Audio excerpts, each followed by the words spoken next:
सबसे बड़ी और अहम खबर जिसे लेकर एक अपडेट सामने आ रहा है।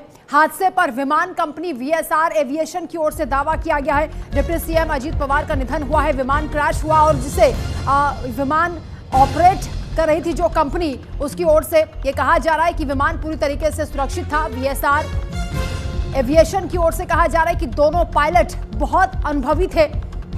वीएसआर एविएशन ने कहा कि विजिबिलिटी कम होने की वजह से यह हादसा हो सकता है। डीजीसीए इस हादसे की जांच करेगा। वीएसआर एविएशन जो इस प्लेन को ऑपरेट कर रही थी उसकी ओर से कहा जा रहा है कि विमान पूरी तरीके से सुरक्षित था, प्लेन में कोई खामी नहीं थी, यानी तकनीकी खामी से वो इनकार कर रहे हैं। और उसके साथ ही यह भी दावा किया जा रहा है कि विजिबिलिटी कम होने की वजह से यह हादसा हुआ है। इस वक्त की बड़ी जानकारी, बड़ी अपडेट सामने आ रही है। आज सुबह 8:45 पर यह बड़ा हादसा हुआ है। इस दुखद हादसे में महाराष्ट्र के डिप्टी सीएम अजीत पवार का निधन हो गया है। इसके अलावा 5 अन्य लोगों की भी इसमें दुखद मौत हुई है। और आपको हम दिखा देते हैं किस तरीके से जब ये प्लेन ने उड़ान भरी थी सुबह 8:10 पर मुंबई से ये प्लेन ने उड़ान भरी और 208 किलोमीटर की दूरी को तय करता हुआ ये जो विमान था वो बारामती पहुंचा। 8:45 पर बारामती में जब ये विमान रनवे पर उतर रहा था, जब ये लैंड कर रहा था, उसी दौरान ये हादसा हुआ। और ये बताया जा रहा है, जो विमान कंपनी की ओर से दावा किया जा रहा है वो ये कह रही है कि विजिबिलिटी कम होने की वजह से ये हादसा हो सकता है। लेकिन फिलहाल अभी इसकी जांच की जाएगी, उसके बाद ही जो असल सच्चाई है वो सामने आएगी। लेकिन ये बहुत दुखद घटना हुई है। ये हम आपको बता रहे हैं, मुंबई से सुबह 8:10 पर टेक ऑफ हुआ था ये विमान। ये चार्टर्ड प्लेन था, जो कि प्राइवेट चार्टर्ड प्लेन था। और उसके बाद बारामती तक इसको पहुंचना था। 8:45 पर यहाँ पर विमान पहुंचा था, लेकिन लैंडिंग के दौरान यह हादसा हुआ है और ये विमान क्रैश हुआ। उसके बाद की ये तस्वीरें हम आपको दिखा रहे हैं, अलग अलग वीडियोस के जरिए हम आपको बता रहे हैं किस तरीके से ये कितना भयानक हादसा हुआ है। ये वीडियो हम आपको दिखा रहे हैं, मौके पर किस तरह से अफरा तफरी का माहौल, तमाम जो लोग आसपास के गांव के वहां पर दिखाई दे रहे थे वो तुरंत दौड़ पड़े, क्योंकि उन्हें शुरुआत में ऐसा लगा कि ये जो विमान है वो कोई ट्रेनिंग जेट हो सकता है। लेकिन धीरे धीरे उनके पास ये खबर पहुंची कि इसमें अजीत दादा भी शामिल हैं, वो तुरंत इधर दौड़ पड़े।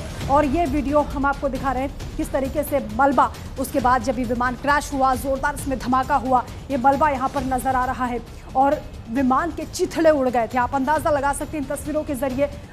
ये जो विचलित कर देने वाली तस्वीरें भी सामने आई, क्योंकि जो लोग इस विमान में सवार थे सभी की मौत हो गई है। उनके जो बॉडी पार्ट्स थे वो इधर उधर नजर आए और परखच्चे पूरी तरीके से इस विमान के उड़ गए। उसके बाद जब रेस्क्यू टीम यहाँ पहुंची, किस तरीके से इस आग पर काबू किया गया, लेकिन सब कुछ तब तक जलकर राख हो चुका था। ये बहुत बड़ी घटना हुई है और दुखद घटना हुई है।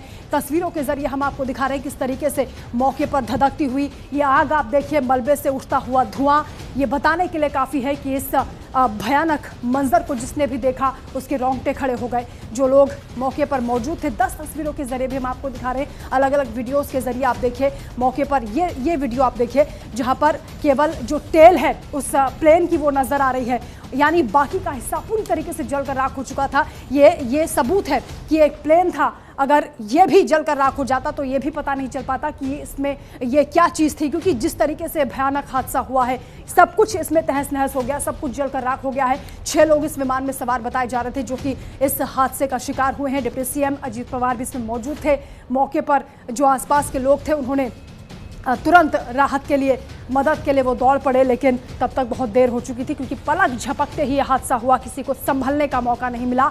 हालांकि ये भी बताया जा रहा है कि जो पायलट इस विमान को ऑपरेट कर रहे थे वो बहुत अनुभवी थे। उसके बावजूद जब यह हादसा हुआ है तो अब इसके हर पहलू की जांच की जाएगी। लेकिन फिलहाल ये 10 वीडियोज़ हम आपको दिखा रहे हैं आपकी टीवी स्क्रीन पर। एक एक करके आप इन तस्वीरों को देखिए किस तरीके से ये बड़ी घटना हुई है, जब ये विमान अचानक से रनवे से फिसल गया और उसके बाद इसमें जोरदार धमाका हुआ, आग लगने लगी और धीरे धीरे पूरी तरीके से विमान आग का गोला बन गया।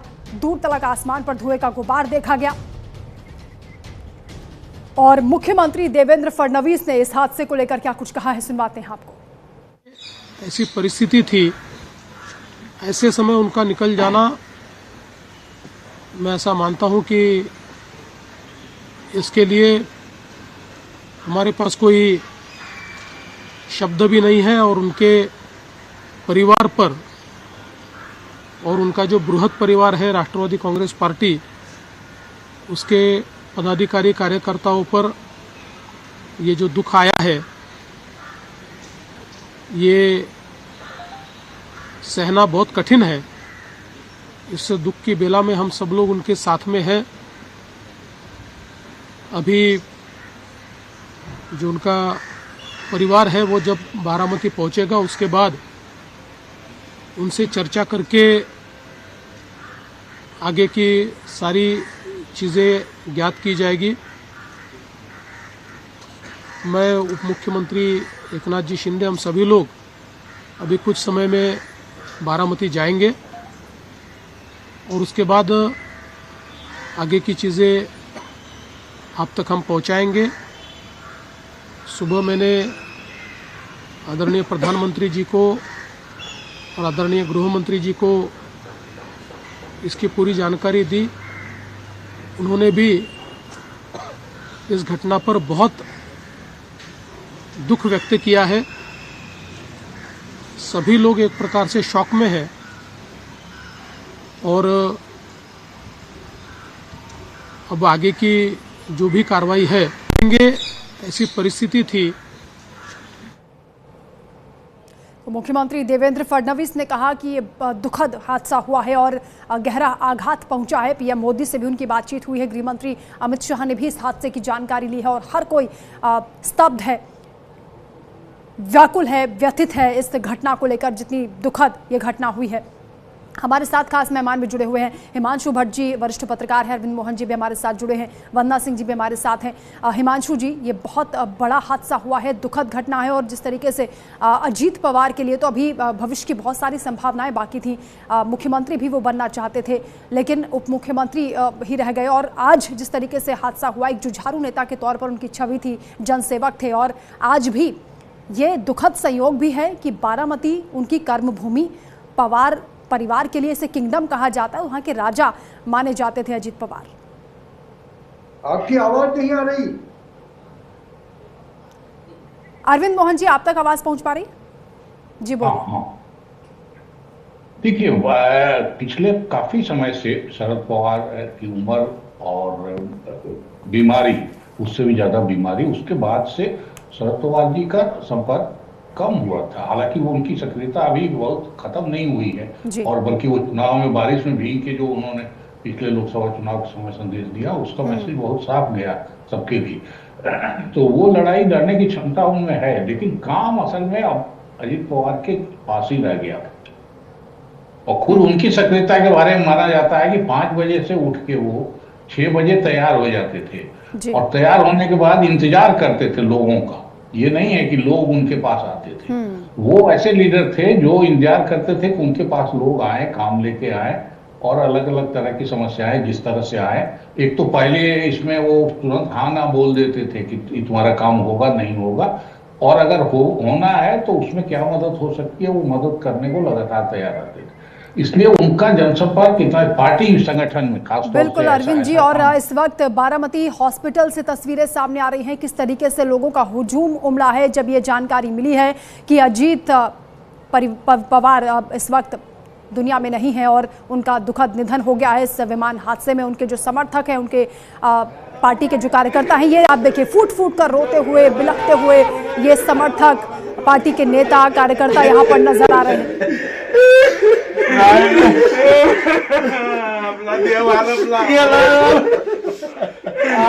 आपला नेता